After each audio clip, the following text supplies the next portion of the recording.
आज हम लोग आपकी कक्षा 10 की हिंदी की जो पाठ्य पुस्तक है उसमें जो अनिवार्य संस्कृत दिया हुआ है, आज हम लोग उसके चौथे पाठ प्रबुद्धो ग्रामीणः, जिसका हिंदी अर्थ होता है बुद्धिमान ग्रामीण, इसके दूसरे गद्यांश का हिंदी अनुवाद, संदर्भ और प्रसंग लिखना सीखेंगे। इसके पहले हम लोगों ने इसके पहले गद्यांश को हल कर लिया है। देखिए, मैं उतने बड़े बड़े ही गद्यांश ले रहा हूँ जितना बड़ा आपकी परीक्षा में पूछा जाता है।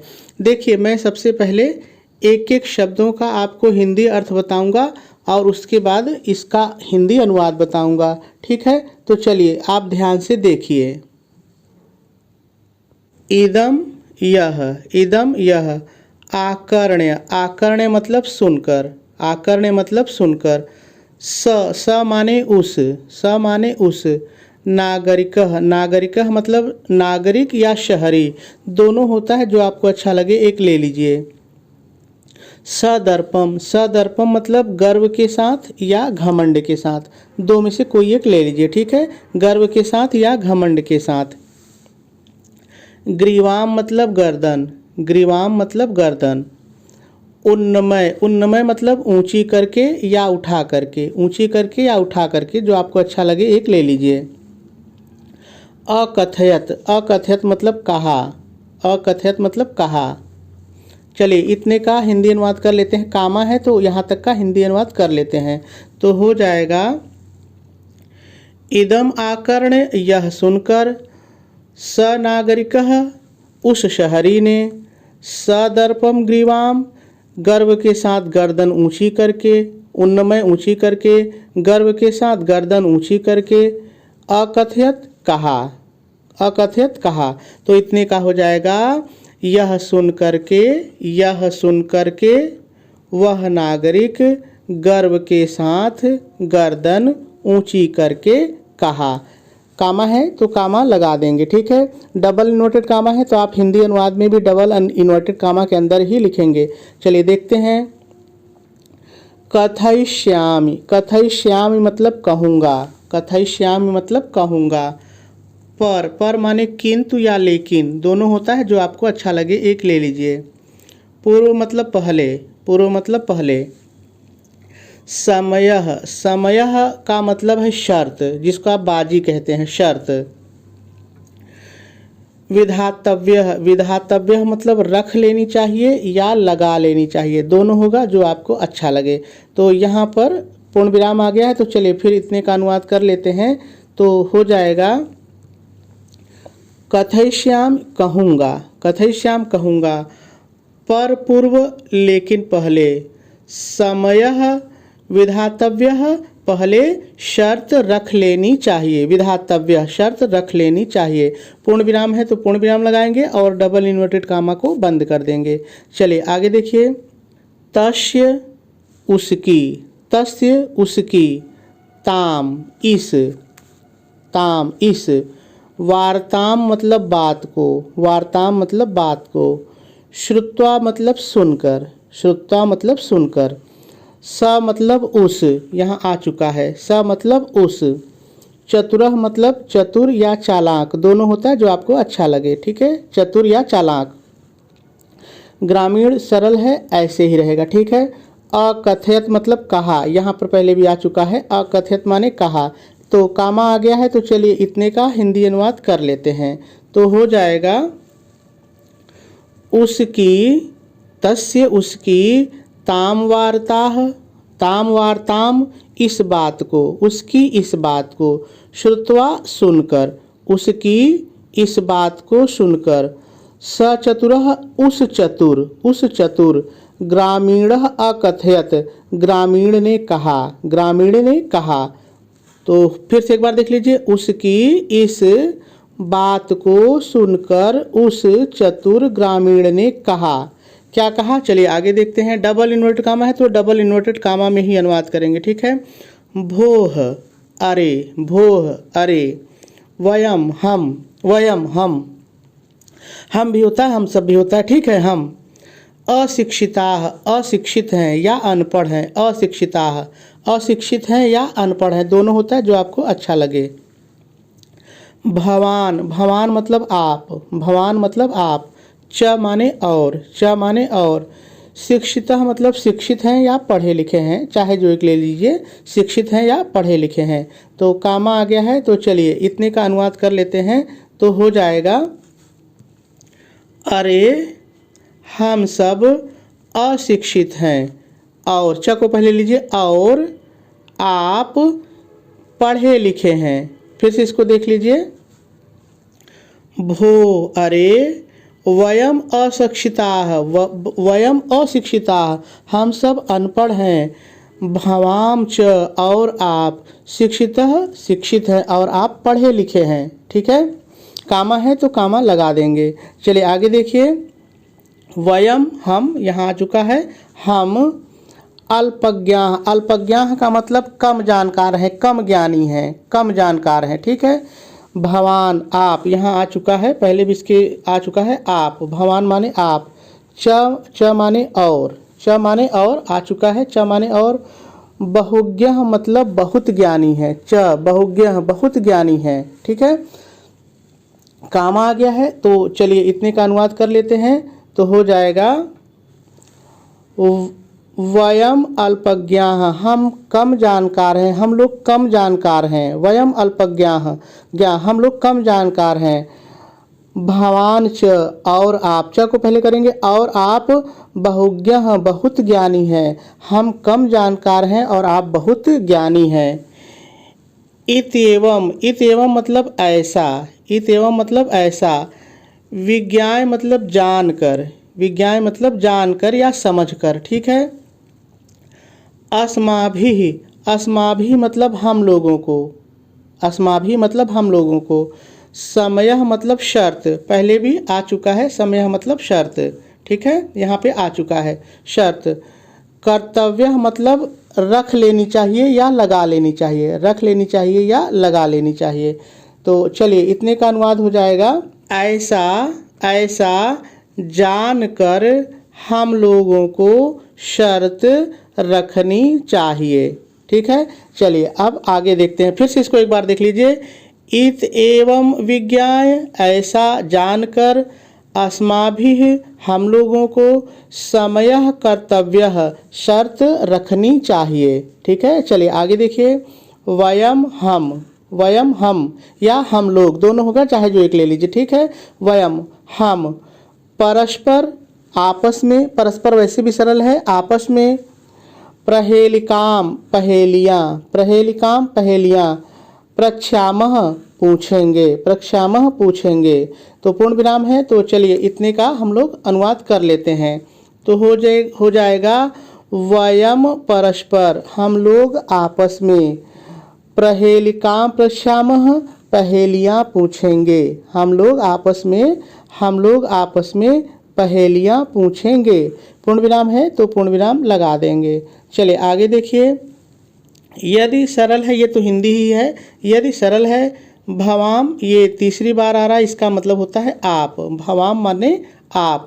ठीक है, उत्तरम, उत्तरम मतलब उत्तर, उत्तरम मतलब उत्तर। दातुम मतलब देने में, दातुम मतलब देने में। समर्थ, समर्थ मतलब समर्थ, समर्थ मतलब समर्थ। न मतलब नहीं, न मतलब नहीं। ठीक है, भविष्यति मतलब होंगे, भविष्यति मतलब होंगे। तदा मतलब तो, तदा मतलब तो। भवान मतलब आप, भवान मतलब आप। 10 रुपयकाणि मतलब 10 रुपये, 10 रुपयकाणि मतलब 10 रुपये। दास्यत मतलब देंगे, दास्यत मतलब देंगे। तो चलिए इतने का हम लोग अनुवाद कर लेते हैं, क्योंकि पूर्ण विराम आ गया है। तो क्या होगा देखिए, यदि, यदि आप उत्तर देने में समर्थ नहीं होंगे। फिर एक बार देखिए, यदि आप, भवान आप, यदि भवान, यदि आप उत्तरम दातुम उत्तर देने में, समर्थ न भविष्यति समर्थ नहीं होंगे। आप इसको बदल के ऐसे भी लिख सकते हैं कि यदि आप उत्तर नहीं दे सकेंगे, तदा तो भवान आप, तदा भवान तो आप 10 रूप्यकाणि 10 रुपये दास्यति देंगे, 10 रुपये देंगे। पूर्ण विराम है तो पूर्ण विराम लगा देंगे। चलिए आगे देखिए, यदि सरल है, आ चुका है, ऐसे ही रहेगा। यदि वयम हम उत्तरम उत्तर दातुम, शब्द 2 बार आ रहा है, दातुम देने में, समर्थाः समर्थ, न नहीं, भविष्यामः होंगे, तदा तो 10 रूप्यकाणाम, दोनों को साथ में पढ़ेंगे, 10 रूप्यकाणाम अर्धम, अर्धम मतलब आधा, 10 रुपये का आधा, 10 रुपये का आधा, 5 रूप्यकाणि 5 रुपये, 5 रूप्यकाणि 5 रुपये, दास्यामः देंगे। तो चलिए इतने का अनुवाद हो जाएगा। यदि हम उत्तरम दातुम, उत्तर देने में, समर्थाः न भविष्यामः, समर्थ नहीं होंगे, तदा तो 10 रूप्यकाणाम 10 रुपये का अर्ध आधा, 10 रुपये का आधा, 5 रूप्यकाणि 5 रुपये, दास्यामः देंगे। पूर्ण विराम लगा देंगे और आपका अनुवाद पूरा हो जाएगा। चलिए एक बार मैं फिर से पूरा अनुवाद एक साथ बोल रहा हूँ, ध्यान से सुनिए। यह सुनकर वह नागरिक गर्व के साथ गर्दन ऊंची करके कहूँगा। देखिए जहाँ कामा डबल नोटेड कामा है ना, वैसे लगाते चलेंगे, ठीक है। कहूँगा, किंतु पहले शर्त रख लेनी चाहिए। पूर्ण विराम है, डबल नोटेड कामा है तो बंद कर देंगे। उसकी इस बात को सुनकर वह चतुर ग्रामीण कहा, अरे हम अशिक्षित हैं और आप शिक्षित हैं, हम कम जानकार हैं और आप बहुत ज्ञानी हैं। ऐसा जानकर हमें शर्त रखनी चाहिए। हम आपस में पहेलियाँ पूछेंगे। पूर्ण विराम है तो पूर्ण विराम लगा देंगे, ठीक है। यदि आप उत्तर देने में समर्थ नहीं होंगे तो आप 10 रुपये देंगे। पूर्ण विराम लगा देंगे, ठीक है। यदि हम उत्तर देने में समर्थ नहीं होंगे तो 10 रुपये का आधा 5 रुपये देंगे, ठीक है। और आपका अनुवाद पूरा हो जाएगा। चलिए अब हम लोगों को देखना है कि संस्कृत गद्यांश पर किस तरह से प्रश्न पूछे जाते हैं और क्या क्या चीज़ें हम लोगों को परीक्षा में लिखनी होती हैं। तो चलिए देखते हैं। सबसे पहले हम लोग प्रश्न पढ़ लेते हैं कि आखिर प्रश्न पूछता कैसे है। तो देखिए प्रश्न इसी तरह से पूछेगा, निम्नलिखित संस्कृत गद्यांशों में से किसी एक का ससंदर्भ हिंदी में अनुवाद कीजिए। अब इस प्रश्न को ज़रा सा मेरी भाषा में समझिए। देखिए ये प्रश्न कह रहा है कि आपके पेपर में कोई 2 गद्यांश दिया रहेगा संस्कृत वाला, उसमें से कोई एक जो आपको सरल लगे उसको कर सकते हैं। अब करेंगे कैसे? देखिए ससंदर्भ का मतलब है कि आपको संदर्भ भी लिखना पड़ेगा और प्रसंग भी लिखना पड़ेगा और उसके बाद आपको इसका हिंदी अनुवाद करना पड़ेगा। तो 3 चीज़ें आपको इसमें करनी होती हैं, संदर्भ लिखना होता है, प्रसंग लिखना होता है और उसके बाद आपको हिंदी में अनुवाद करना होता है। तो चलिए आप कैसे लिखेंगे इसको देखते हैं। तो देखिए सबसे पहले आप कॉपी के बीचों बीच बिल्कुल साफ तरीके से प्रश्नोत्तर नंबर डालेंगे, ठीक है। आप देख लीजिएगा ये जिस भी क्रम पर रहेगा, क्योंकि इस साल परीक्षा का मॉडल पेपर थोड़ा सा बदला है मॉडल, तो थोड़ा सा इसको देख लीजिएगा, उसको डालेंगे, ठीक है। और उसके बाद बीच में 2-3 लाइन छोड़ देंगे, बिल्कुल इसे सटा के नहीं लिखेंगे, ठीक है। उसके बाद आप संदर्भ हेडिंग डालेंगे और डैश डाल करके लिखेंगे। प्रस्तुत गद्यांश हमारी पाठ्य पुस्तक हिंदी के संस्कृत खंड में संकलित प्रबुद्धो ग्रामीणः पाठ से उद्धृत है। क्योंकि संस्कृत के पाठ में लेखक नहीं होते हैं तो लेखक का नाम नहीं लिखना है। अब यहाँ ध्यान क्या देना है आपको कि जैसे जो किताब का नाम है, जो संस्कृत खंड शब्द है, जो आपके पाठ का नाम है जिसको आप शीर्षक भी कहते हैं, ये तीन चीज़ें आपको काले रंग की पेन से और ऐसे सिंगल इन्वर्टेड कामा में लिखनी है। ठीक है, तो आपका जो संदर्भ है वो देखने में सुंदर लगेगा। चलिए अब प्रसंग लिखना है तो प्रसंग की बात करते हैं। देखिए आपको पता है कि प्रसंग में हम वही चीज़ लिखते हैं जो गद्यांश में कहा जाता है। तो देखिए इस गद्यांश में क्या है और क्या मैंने लिखा है, ध्यान से आप भी पढ़िए।